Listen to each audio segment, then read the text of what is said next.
The culture of Appalachia is rooted in a love of story and song, and a deep devotion to family. These values were carried to the New World by immigrants from England, Ireland, Scotland, and Germany in the early 1700s. After the American Revolution, the tough, independent pioneers hoped to be left alone to work their rocky hillside farms.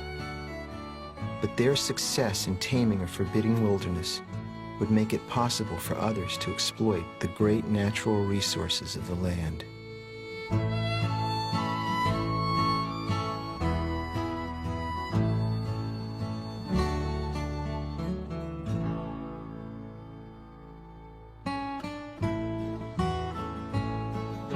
By 1800, exploration and growth were driving the newly United States of America.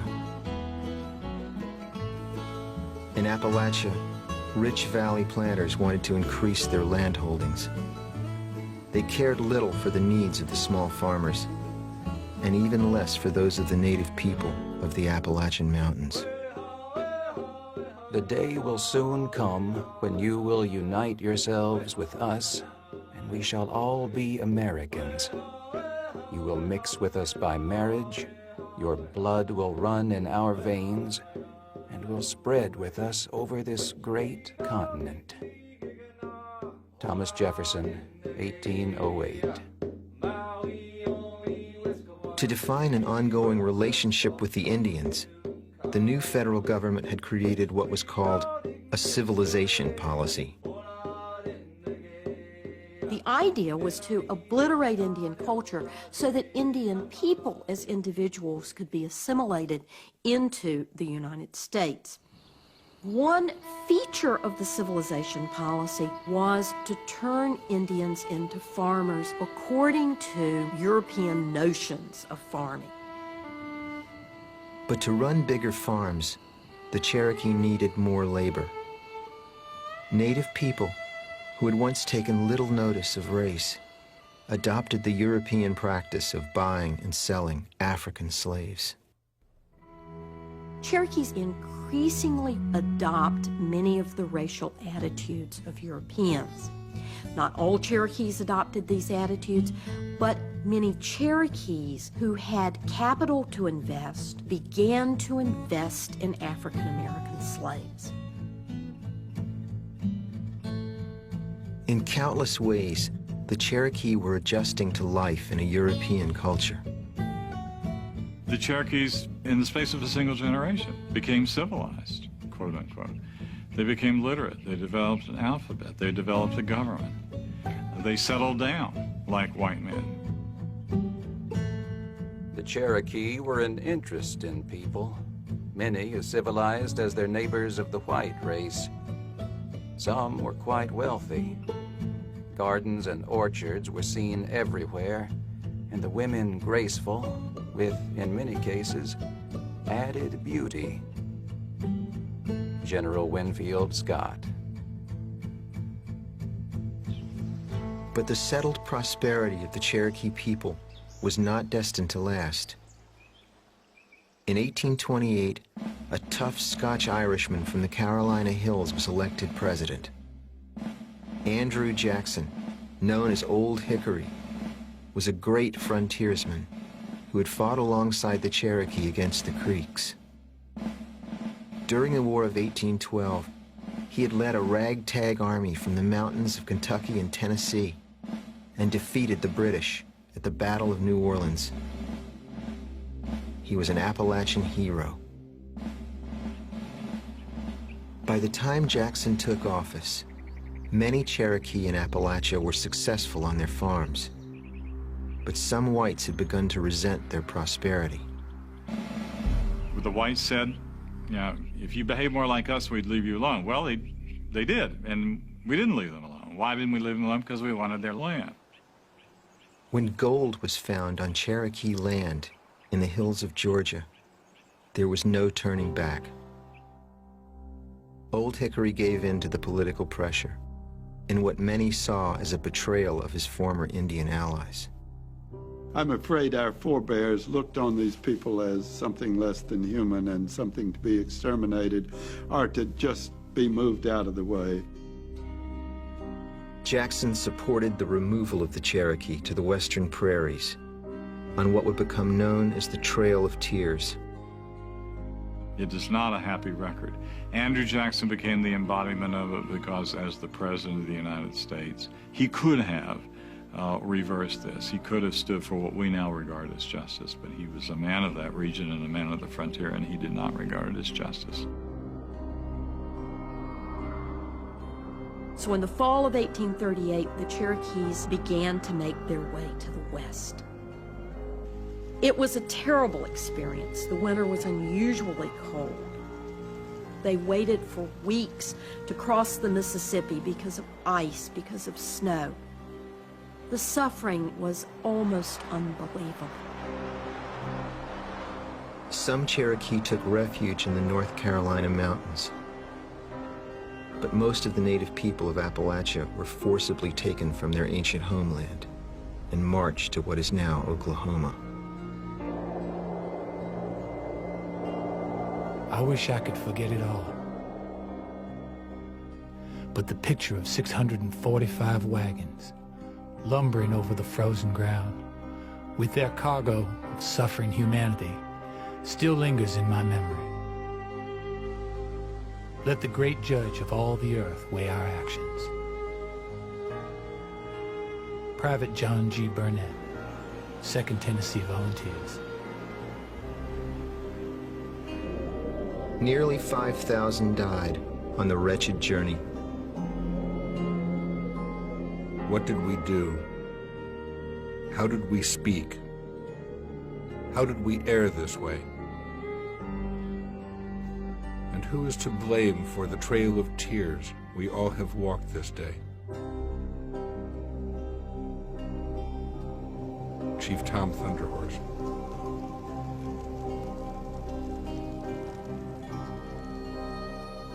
Two decades before the Civil War, the most populous and powerful Indian tribe had been nearly eliminated from the southern mountains.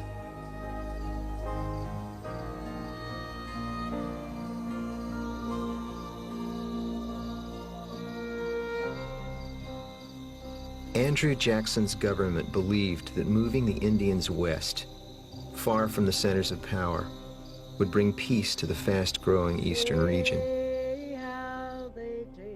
But by the 1850s, northern and southern states were roiling over social and economic differences and over the status of another non-white people.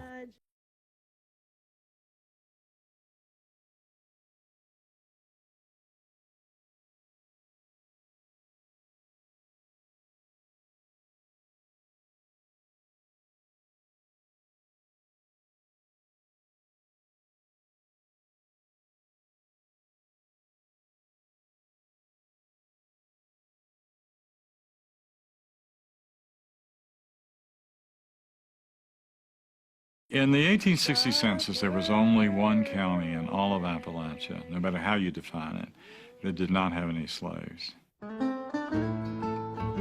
Leased or rented slaves provided critical labor to the growing industries. The manufacture of salt in southwest Virginia and eastern Kentucky, and the iron industry, which was scattered throughout the region. But the shape of the land defined the way slavery developed in the mountains. Appalachian wasn't a place which needed large plantations, but most people in the region wanted to have at least one other person to help out. So slavery moved from plantation type of slavery to one of individuals, and families would work to have another hand.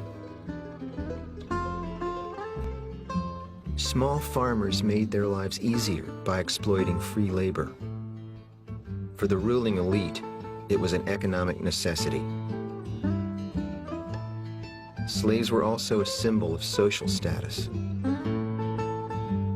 We don't think of Appalachia as a society that had distinct classes, but it did. And the upper class was more and more identified with slavery, both politically and symbolically.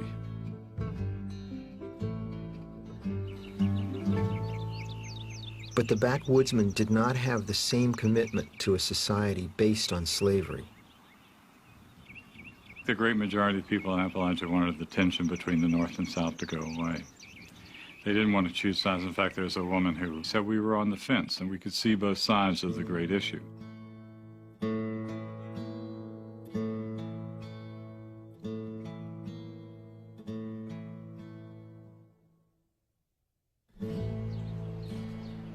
The turning point came in a small Appalachian town called Harper's Ferry, at the meeting of the Potomac and the Shenandoah Rivers in western Virginia. It was there that the abolitionist John Brown and 21 men attacked the National Arsenal on October 16, 1859. Brown's plan was to steal weapons and start a slave insurrection in the South. He expected that because slavery was not as important in the mountain regions, that the white people of the mountains would rally to his cause. Of course, the very opposite was true.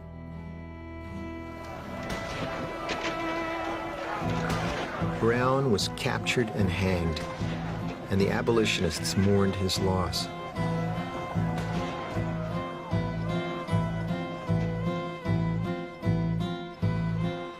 The backwoods people of Appalachia were not among them. John Brown was not a hero to people in western Virginia. The attack on Harper's Ferry was viewed in very much the same light that we view the attack on the World Trade Center. It was unconscionable. People in Appalachia were furious that their land would be the likely battleground for a North-South war.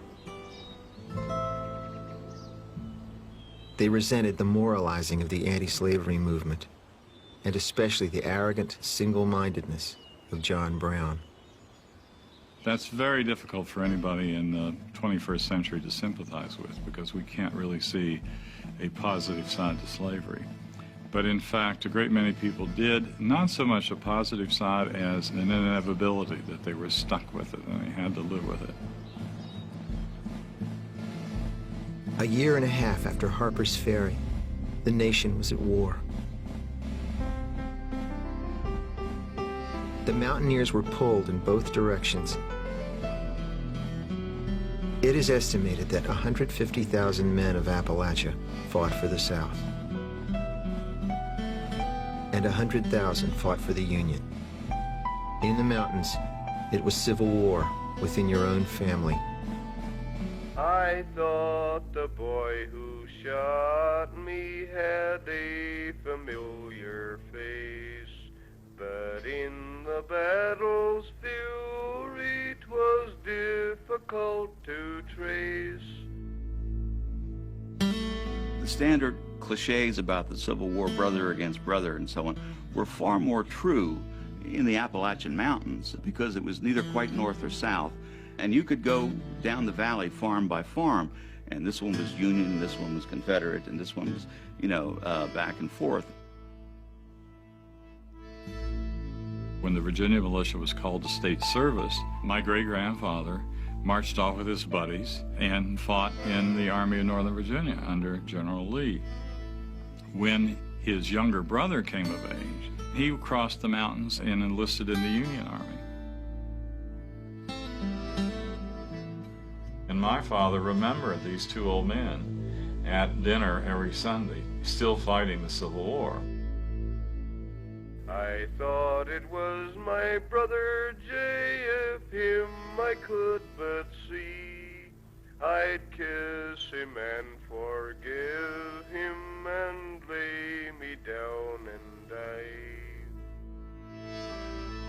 As my grandfather told me, that wasn't their war. That war, as he referred to it. They didn't own slaves. They certainly had no special love for the low country planter class there. But when the Confederates came through and conscripted all of the local men into the Confederate Army, they all joined together and marched over the ridge into Kentucky. In the middle of a battle, they all decided to desert, which was a very common thing during the war, and go back home.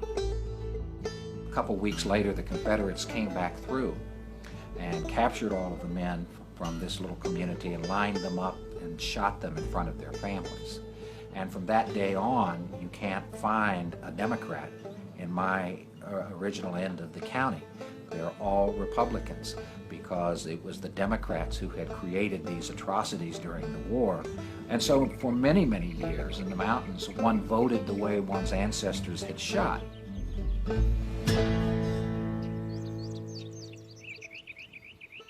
War sent the mountains into a lawless chaos. Deep hollers made great hideouts for deserters or Union prisoners escaping from southern jails. Neither army could move large numbers of men across the craggy terrain, and fighting still looked like the days of the Indian Wars. Home Guard and guerrilla groups attacked any cabin loyal to the opposite side.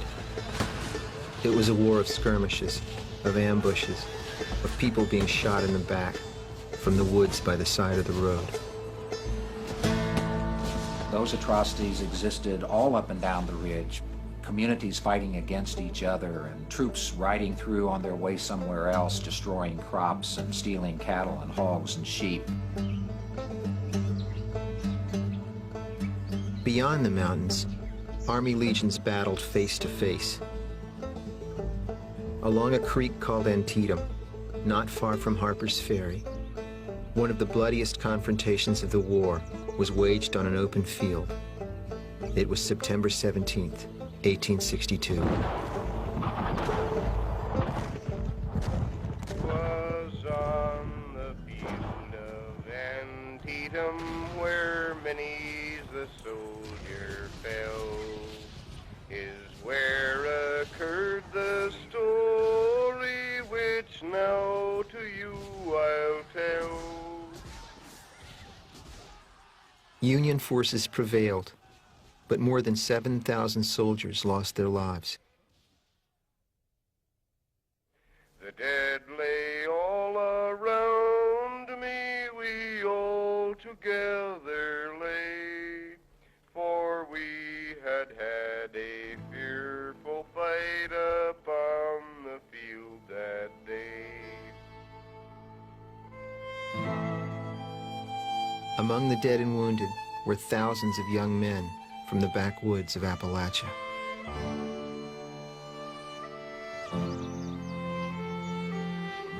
The losses were deeply felt in the mountains, and the bitter residue of the war would linger for decades. Communities had been shattered, and people retreated into the family. There is one theory that the Civil War accustomed people in Appalachia to using violence to settle personal grievances. There was 2 or 3 generations of extraordinary violence, extraordinary by both regional and national standards. The war certainly left behind a climate of fear and mistrust, and people protected themselves as best they knew how.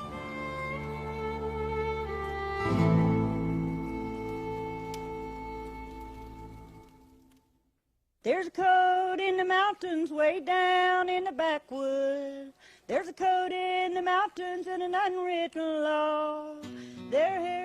Before the century turned, the most notorious family feud in American history would send images of violent, backward mountain men roaring across the newspaper headlines of America.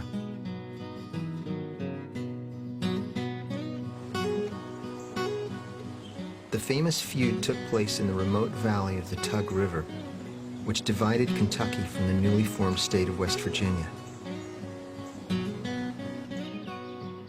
On the West Virginia side of the river lived a family named Hatfield, across from a Kentucky family named McCoy.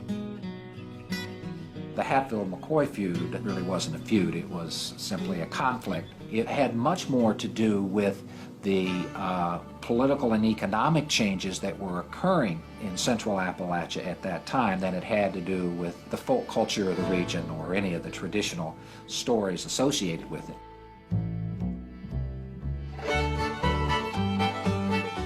In the rest of America, industrialization was booming, and the hardwoods of the southern Appalachians were in great demand. Before large timber companies came into the Tug Valley, the wood was cut and marketed by local farmers, including the Hatfields and the McCoys. The family patriarchs were Randolph McCoy, known as Old Rannell, and Anderson Hatfield. Anderson Hatfield was a man born to star in his own drama. In the Civil War, he had led a group of Confederate guerrillas known as the Logan Wildcats. He was tall and imposing, with looks that earned him the nickname Devil Anse. Devil Anse Hatfield was probably one of the most charismatic people, from what I can gather, that ever lived in this valley. He was always described as, from childhood, as precocious. He did things like go out and get bear cubs and tame them and have them as domestic pets, and he was always known as the best shot in the valley. Hatfield built the most successful timber business in the Tug Valley.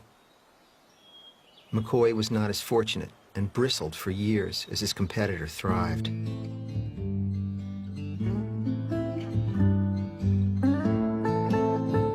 Then in 1872, Devil Anse won a lawsuit over 5,000 acres of land that belonged to Rannell's cousin, Perry Cline.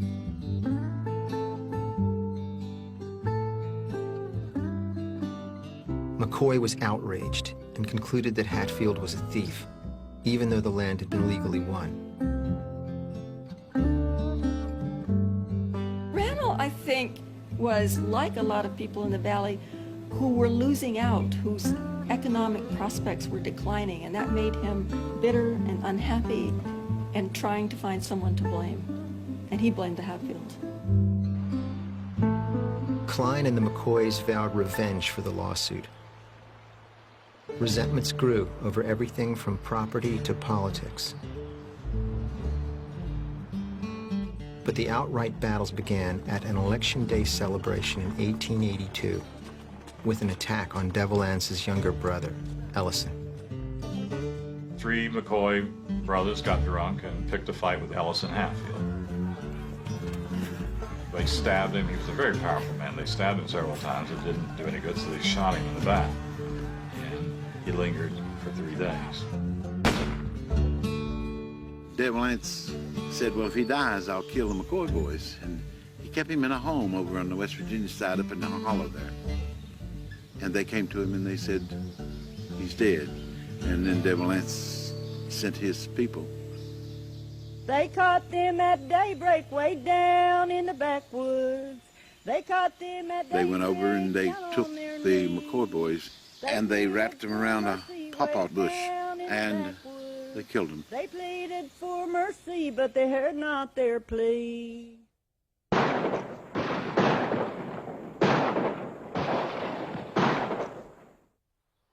In September of that year, the Kentucky court issued murder indictments for Devil Anse and 20 of his supporters. No arrests were actually made, and things calmed down for a while. But 5 years later, the feud exploded again. So we have to wonder what happened in those 5 years. Well, what happened was the state of Kentucky discovered it had very rich coal resources in the Tug Valley, and it wanted to develop those resources. The Norfolk and Western Railroad Company announced plans to run a line right through the Tug Valley. Suddenly, there were huge profits to be made in land, timber, and coal. McCoy's cousin, Perry Cline, was now a lawyer in Pikeville, Kentucky, and still furious over losing his land to Devil Anse. In 1887, he convinced the governor to enforce the old indictments against the Hatfields and to extradite them for trial in Kentucky. The politicians had joined the fray. This was warfare between Kentucky and West Virginia. The states were determined to protect their local families and hang on to valuable property. West Virginia refused to extradite. Taking matters into his own hands, Cline sent bounty hunters racing across the border. In response, a drunken Hatfield gang staged a vicious attack on a McCoy cabin. They succeeded in burning down the house. They succeeded in killing 2 of Randall's adult children, and they beat up Aunt Sally McCoy, which was one of their worst mistakes because she was very much beloved. I mean, coming down on those people in the middle of the night with kids inside and women and girls, and burn and kill. This time, the Hatfields could not escape the law. 7 of them went to the Kentucky Penitentiary. But somebody had to pay more dearly for the bloody attack, and that was Ellison Mounts, a nephew of Devil Anse. Poor Ellison Mounts, who was probably retarded, he was known as dim-witted or slow in the valley, ended up being the scapegoat, you might say. In February 1890, Ellison Mounts went to the scaffold. The feud was over. It had lasted more than a decade, and it left 12 people dead. There are some people that say, well, who won the feud? No one won the feud. The McCoys lost the most. But the Hatfields will be the first to tell you we didn't win. We didn't win anything. There's a code in the mountains way down in the backwoods, a code in the mountains and an unwritten law. There's a code in the mountains way down in the backwoods, code in the mountains is the only law there. The conflict between the Hatfields and the McCoys played right into the hands of investors from the Northeast and Upper Midwest, who were now streaming into Appalachia. One of the things that the industrialists were very concerned with was violence. And industrialists blame this on backward culture. You know, they blame this on these feral people, you know, who were naturally violent and so on, and prone to blood feuds. Before the middle of the 1880s, newspapers mostly, when they talked about Appalachia, it was these people were a little backward, they were country bumpkins, but they were in a way romantic. But after the 1880s, when it became important to the state leaders in Kentucky and capitalists to invest and to build railroads, it made sense to say these people are obstructionists, they're violent, they're barbaric, they're savages, they kill people, they're in the way of civilization.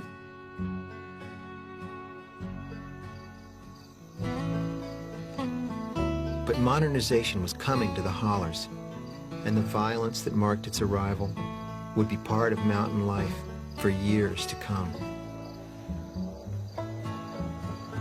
By the turn of the 20th century, land in Appalachia was at a premium.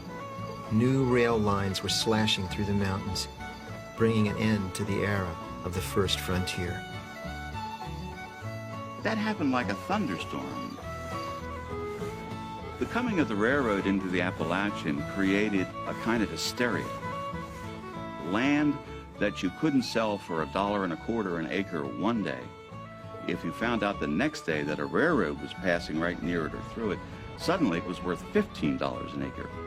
People who were subsistence farmers were suddenly thinking in terms of incredible wealth. But the mountaineer was not about to get rich. He was about to lose the great bounty that had first drawn his ancestors to this land. The railroads weren't constructed to move people, to diversify the economy, to improve the quality of life of individuals. They were constructed for the sole purpose of extracting the raw materials.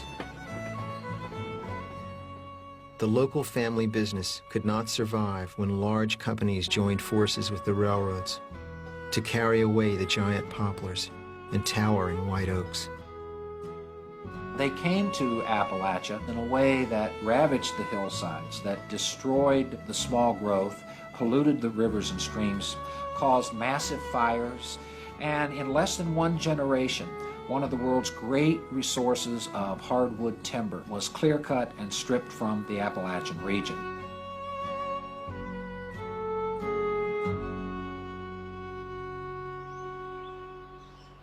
While the forests were still being cut, Other speculators started digging beneath the land for coal, the precious black diamonds. In parts of eastern Kentucky, primarily, companies very quickly came to realize that they didn't have to acquire the surface rights to the land, that they could sever the surface rights from the mineral rights and pay local farmers or local landowners a very small amount for the rights to those minerals. You could keep the land. They pitched it at the people. You can keep your land. It's yours. Just sign this. What you owned actually was the skim on top, just that. And you had to pay taxes on that. And you had to keep the road up for the coal company. That was it. It's outrageous. People would sell their mineral rights, thinking that that would be fun, that there might be a mine nearby, but that they would be undisturbed, basically. They found out in a few years that that wasn't the case. People were basically kicked off their farms, and they had a choice of either leaving or moving into a coal camp and going into the mines. Jobs in the timber and coal mines paid a decent wage, often more money than had ever been pulled from the farm. But ownership had moved from local hands to the control of outsiders. The relationship between the Appalachian and his land was changing. And so was the cultural makeup of the region.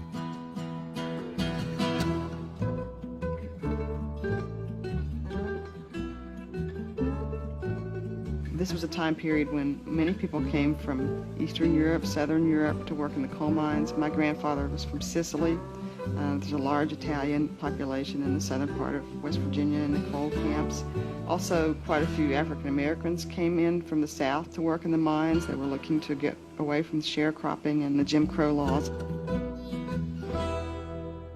You had African Americans working alongside people whose ancestors had lived in Appalachia for over 100 years. The Anglo-American or Celtic American ancestors, the Appalachian whites, if you will. The classic sort of morphology of the Appalachian coal town will have a black district, a native white district, and a foreign immigrant district. But we know that blacks had the worst housing. The blacks had housing closest to the mines.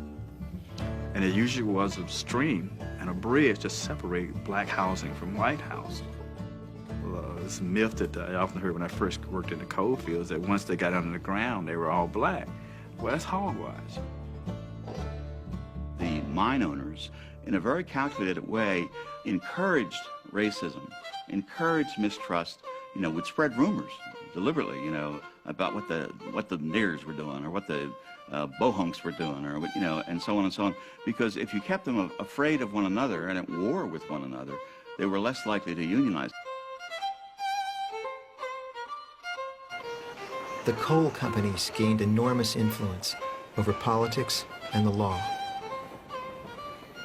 The demand for coal was doubling every 8 to 9 years, and jobs were plentiful. But no matter where he'd come from, every miner in the camp lived in a company house, slept in a company bed, and ate food from the company store. There was no safety. There was no money. Everything had to be spent in that coal camp or with that company. You were just like a donkey or a horse to them and worked back in the coal mines. You didn't like it? I guess that's where the expression, "you can lump it," came from. The company store was a double-edged sword. It was a place to gather. It was a place to sit around and see neighbors. And yet the company store also symbolized the lack of control that one had over one's life and the level of control that the company had. And in some mines, one was only paid in scrip that one had to use at the company store. The company would issue you the scrip, and you would take that scrip and go into their store, and you could buy almost anything you wanted, even an automobile. They would order one for you. But over a period of time, the company was giving you $1 in scrip for approximately 75 cents in money. That's what it amounted to. If they'd strike or something and a company store let you go ahead and get groceries, then you'd be in a hole. Paydays, sometimes you wouldn't draw no payday. One payday, he come home, he was like $47 in the hole, you know. Instead of drawing money, he still owed the coal company $47.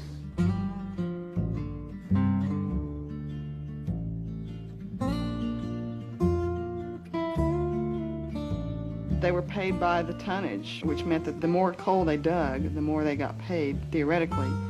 But the company weighed the coal. So if you dug a ton of coal, they might not give you credit for a ton of coal.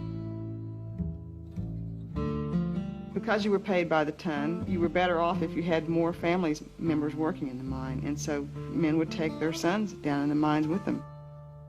In many cases, that was the only way a family could survive, to have several sons working in the mines. Come, all you young fellas, so young and so fine, seek not your fortune way down in the mine. It'll form. America drew a rich bounty out of the mountains. It was drawn by men with bone-weary labor, 12 hours in the hole, where you could be crushed in an instant, or else die slowly from the black lung. Daddy's knees was bleeding every night when he'd come home. And I asked Daddy one day, I said, Daddy, why does your knees bleed? And he told me that he worked in such little low places that you couldn't stand up and he had to crawl.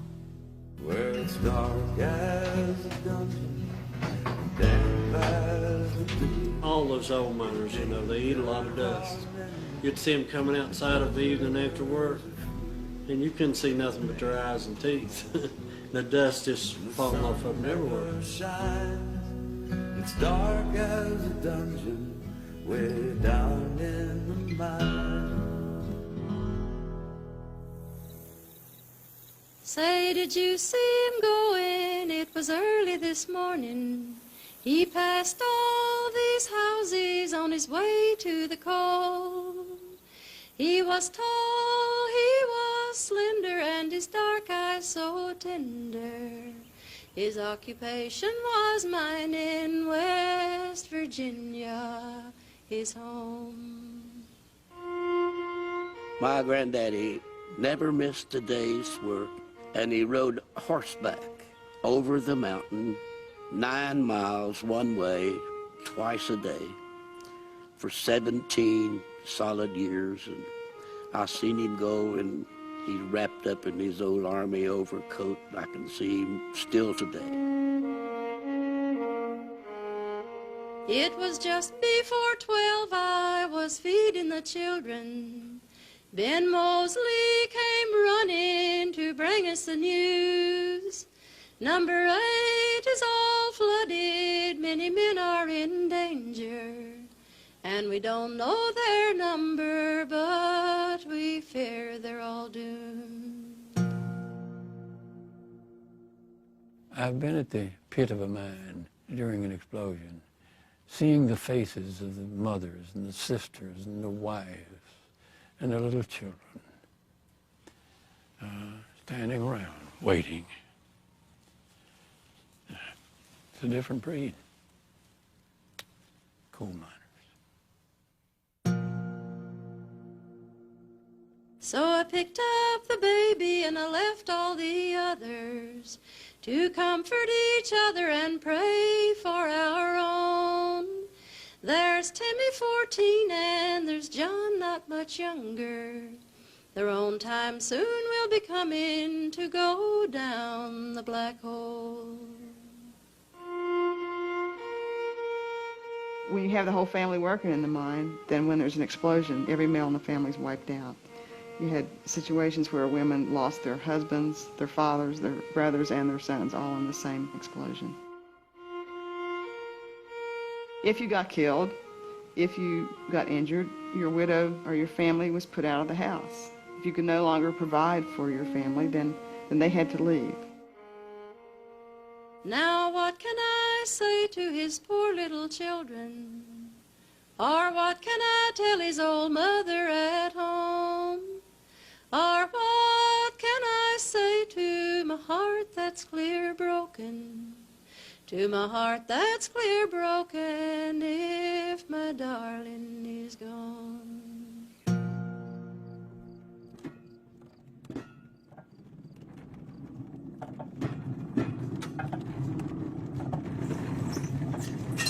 Dangerous as it was, the work did not bring great rewards.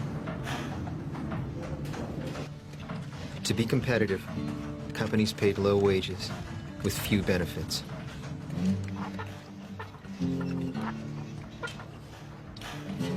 Although labor unions were growing across America, the old mountaineer was proud to be a miner and held tight to his independence.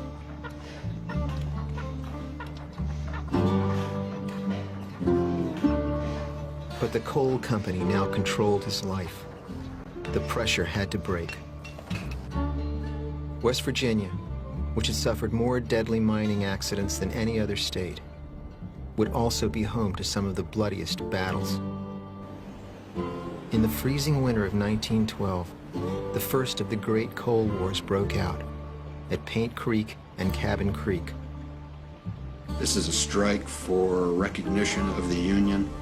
Men walked out and then got locked out, and so you have a major strike involving tens of thousands of people. Cabin Creek, Paint Creek strike was a good example of local people just saying, you know, I'm not going to take this anymore. I'm not going to put up with the way I'm being treated.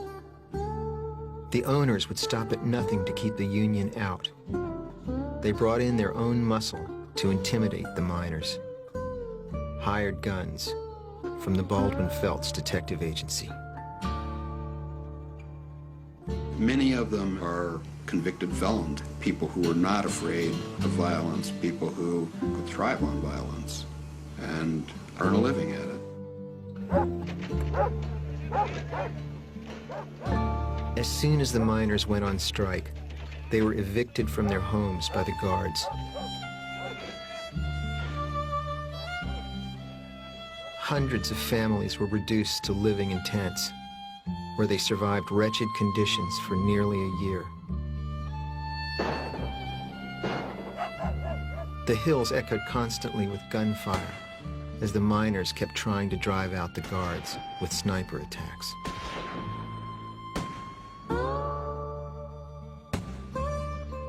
In the midst of the struggle, there was one person who offered hope. A charismatic organizer for the United Mine Workers called Mother Jones. Mother Jones claimed West Virginia miners as her boys. She was a darling of all coal miners. The miner's angel, they called her. She was like a Victorian grandmother from hell. Boy, she could cuss a storm. Mother Jones did not mince words. She stood on the steps of the state capitol and boomed, "I warn this little governor that unless he rids Paint Creek and Cabin Creek of these goddamn Baldwin Felts mine guard thugs, there is going to be one hell of a lot of bloodletting in these hills."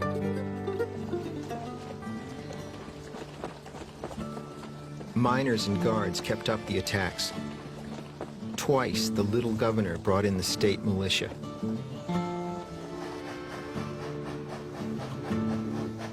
A year after the strike began, on a cold day in February, the Bull Moose Special thundered into the strike zone.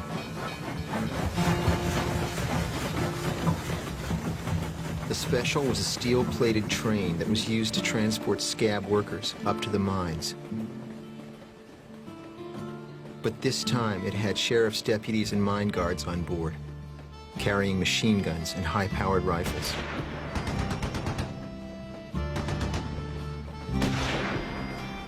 Sleeping families awoke to the sound of bullets ripping through their tents. The miners also got a hold of guns and shot back, so you had some pitched battles. It's amazing that only one person was killed, partly because the miners had dug out the bottoms of their tents and were sleeping below ground level because they'd been shot at before. Even this desperate effort did not stop the war at Paint Creek. The violence only got worse. It was hard to imagine how it would all end.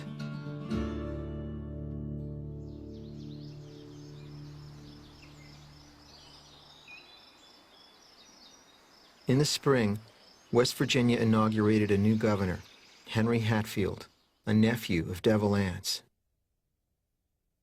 Henry Hatfield was young, educated, and committed to reform. He was also a doctor, so he actually took his medical bag up the day after he was inaugurated, went to the tent colonies and treated people who were sick, treated the children and so forth, as a gesture to say he was sympathetic to what was going on. When he got back to Charleston, one of the local coal operators confronted him about this, criticizing him for going and helping the miners. And apparently there was a confrontation in the governor's office at the state capitol, and Governor Hatfield punched him out. The new governor was determined to settle the debilitating strike. He appealed to the owners, the miners, and to Mother Jones. He envisioned himself as a guy in the middle.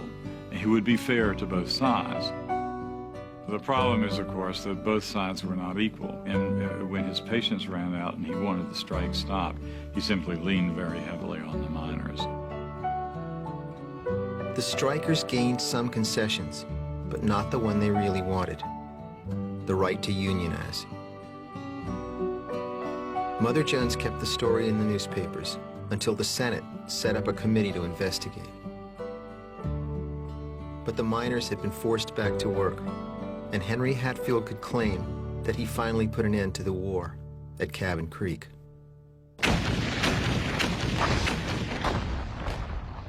For the next few years, there was peace in the coal fields, while war raged in Europe.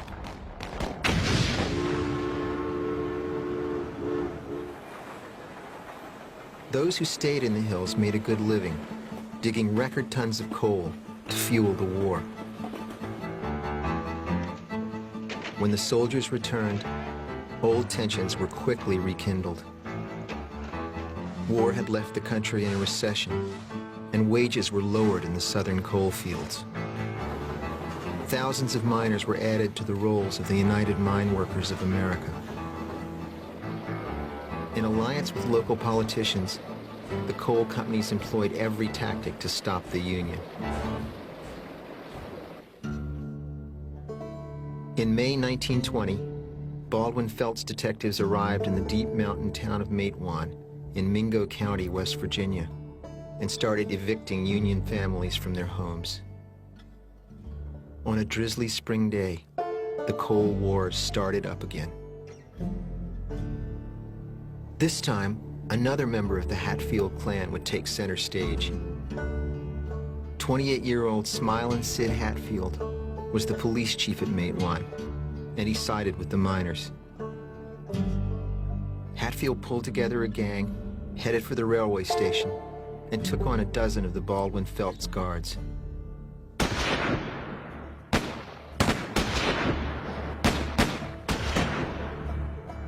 Ten people died in the Matewan massacre. 7 guards, 2 miners, and the mayor of the town. They just took so much, and then all at once one day, they lined up toe to toe, nose to nose. And I think if you're looking for eye for an eye, the miners kindly got even that day. But the sense of triumph didn't last. A year later, the Baldwin Felts guards got their revenge when they ambushed Sid Hatfield and murdered him in cold blood. The guard who did the shooting was never convicted of the crime. Sid was now a martyr for coal miners. His murder inspired the legendary march on Blair Mountain, when 15,000 miners descended on Mingo County. But the coal operators were armed and ready.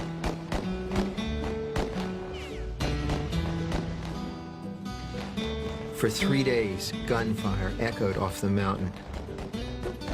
The governor appealed to Washington, and 2,000 federal troops came in to put down the miners. It was the only time in U.S. history when the government decided to drop bombs on its own people. This was 1921, after World War I, when you had the first military use of airplanes.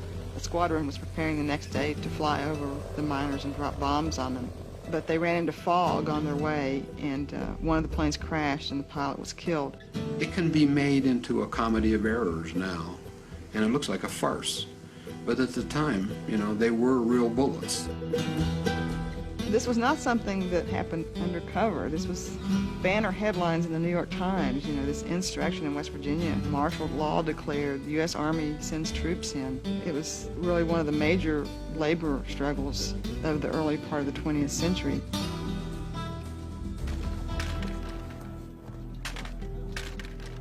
The miners could not fight the federal government.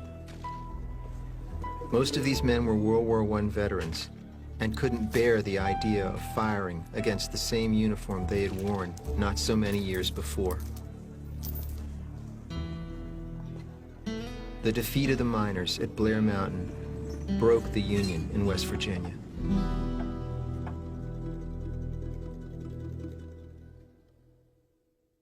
It certainly dramatized the plight of the miners, and it won sympathizers around the country, but that was a sort of empty victory.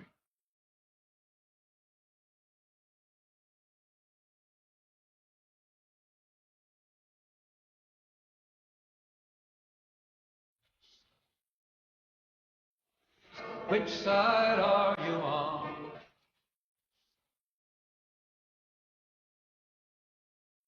Although it would be another decade before all the miners won the right to unionize, the long, hard years of the Coal Wars had taught the Appalachian people how to work together in a fight for their very survival.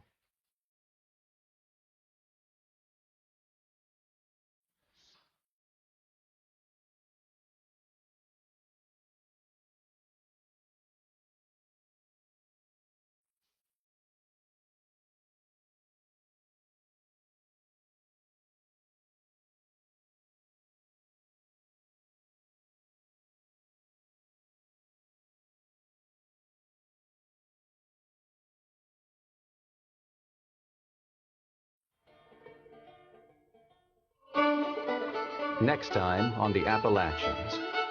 In the 20th century, all of America comes to love the music of the mountains. Appalachian people struggle through the Great Depression and 2 world wars, and many are forced to move to big cities to find work. But love of land, family, and music holds the culture together and points toward a better tomorrow.